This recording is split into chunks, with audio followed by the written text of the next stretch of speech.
ചെള്ളിൻ്റെ season ആയി കഴിഞ്ഞ് കഴിഞ്ഞാൽ എൻ്റെ വീട്ടിൽ എവിടെ നോക്കിയാലും ചെള്ളാണ്. ചെള്ളിൻ്റെ സീസൺ എന്ന് പറയാൻ കാര്യം എന്താണെന്ന് വെച്ചാൽ ഒരു വിഷു ഈ ടൈം തൊട്ടാണ് ഇത് കൂടുതൽ വന്നു തുടങ്ങുന്നത്. ഈ വർഷം അങ്ങനെ തന്നെ പറമ്പിലാണ് ഇതിൻ്റെ മെയിൻ ആവാസ കേന്ദ്രം. ചെള്ളിനെ തുരത്താൻ കുറച്ച് മെത്തേഡ്സ് ട്രൈ ചെയ്തതാണ് ഈ വീഡിയോ ഞാൻ പറയുന്നത്. ഞങ്ങളുടെ അവിടെ ചെള്ളെന്നാണ് പറയുന്നത്. നിങ്ങളുടെ അവിടെ എന്താ പേര് വിളിക്കുന്നത്? ഇതിനെ കമൻറ്റ് ചെയ്യുമോ?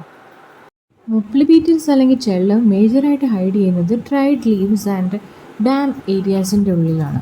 പറമ്പിൽ ഡ്രൈ ലീവ്സ് കളക്ട് ചെയ്ത് അടുത്ത ദിവസം കഴിയുമ്പോൾ കണ്ടുപിടിക്കാൻ അതിലൊരു കൂട്ടം ചെള്ളിരിക്കുന്നത്. എന്നിട്ട് അവിടെ നിന്നാണ് ഒരു ഈവനിങ് ആകുമ്പോഴത്തേക്ക് ലൈറ്റ് ആൻഡ് ഹീറ്റ് അട്രാക്ട് ചെയ്ത് ഇതൊരു കൂട്ടമായിട്ട് പറന്നു വരുന്നത്. So we made sure to clear all the dried leaves സംഭവം. ഡ്രൈഡ് ലീവ്സ് ഫുള്ളും ക്ലീൻ ചെയ്ത് അതിൻ്റെ മുകളിൽ മണ്ണിട്ട് കവർ ചെയ്തു, മണ്ണിട്ട് മൂടി ക്ലീൻ ചെയ്ത് വെച്ചു. ഇത് ചെയ്തപ്പോൾ ബീറ്റിൽസ് മെയിൻ ബ്രീഡിംഗ് ഏരിയ എല്ലാം റിമൂവ് ചെയ്യാൻ കഴിഞ്ഞു. പിന്നെ ബാക്കി എല്ലാ ഡ്രൈഡ് ലീവ്സും കെയർഫുള്ളായിട്ട് കത്തിച്ചു കളഞ്ഞു. പറമ്പിലെ ഡ്രൈ ലീവ്സ് ആൻഡ് വേസ്റ്റ് ഒക്കെ റിമൂവ് ചെയ്ത് കഴിഞ്ഞിട്ട് സെൻട്രി എന്ന് പറയുന്ന ഒരു ഇൻസെക്ടിസൈഡ് സ്പ്രേ ചെയ്തു. അത് ടാറ്റയുടെ ഒരു പ്രൊഡക്റ്റാണ്. ഇത് റിയലി ഹെൽപ്സ് ടു പ്രിപ്പയർ. ഈ ക്ലീൻ ചെയ്ത പറമ്പിലും വീടിൻ്റെ പുറത്തും ഒക്കെ എല്ലായിടത്തും ഇത് സ്പ്രേ ചെയ്തു. മോർണിംഗ് ഓർ ഈവനിങ് സ്പ്രേ ചെയ്യുക. It's really helps to repel and kill മുപ്ലി beetle before the enter the house. Neem oil spray ചെയ്യുന്നത് നല്ലതാണ്. 100 ml of lean neem oil plus 1 liter water plus few drops of dish soap. ചെള്ളി കയറിക്കഴിഞ്ഞാൽ ഇതാണ് വീടിൻ്റെ ഉള്ളിലെ അവസ്ഥ.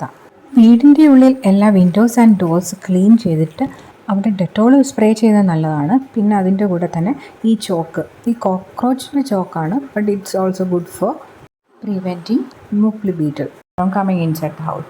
വിൻഡോയുടെ ഈ സൈഡിലെല്ലാം ഇങ്ങനെ വരച്ചു കൊടുക്കുക. പിന്നെ ഡോറിലും ഒക്കെ ഇങ്ങനെ വരച്ചു കൊടുത്തു കഴിഞ്ഞാൽ ഒരു ഗ്യാപ്പ് പോലും ഇതിന് കടന്നു വരാൻ പറ്റാതെ ക്ലോസ് ചെയ്യുക. Sentry or some other insecticide spray ചെയ്തിട്ടുണ്ടെങ്കിൽ കുഴപ്പമില്ല. ചിലപ്പോൾ അല്ലെങ്കിൽ ഇത് വരുവാണെങ്കിൽ തന്നെ ഉള്ളിൽ കയറാതെ ഒരു ബാരിയർ പോലെ നിന്നിട്ട് ഫുള്ള് അവിടെ ചത്ത് വീണ് കിടക്കും. Air holes and AC vents ഒക്കെ മെഷ് അല്ലെങ്കിൽ ഫോം ഓർ സിലിക്കോൺ സീലൻറ്റ് വെച്ചിട്ട് ക്ലോസ് ചെയ്യുക. ഫുള്ളും ക്ലീൻ ചെയ്തിട്ട് പ്ലാന്റ്സ് ഒക്കെ വെച്ച് പിടിപ്പിച്ചു.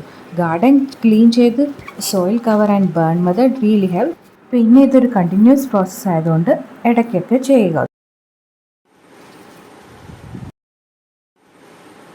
ഈവനിങ് ലൈറ്റ് കൺട്രോളും ഇറ്റ്സ് റിയലി ഗുഡ്. ഈവനിങ് 6 കഴിഞ്ഞ് porch light and garden lights off ചെയ്യണം. പിന്നെ ഇൻസൈഡ് വീട്ടിൽ മിനിമം ലൈറ്റ്സ് മാത്രം.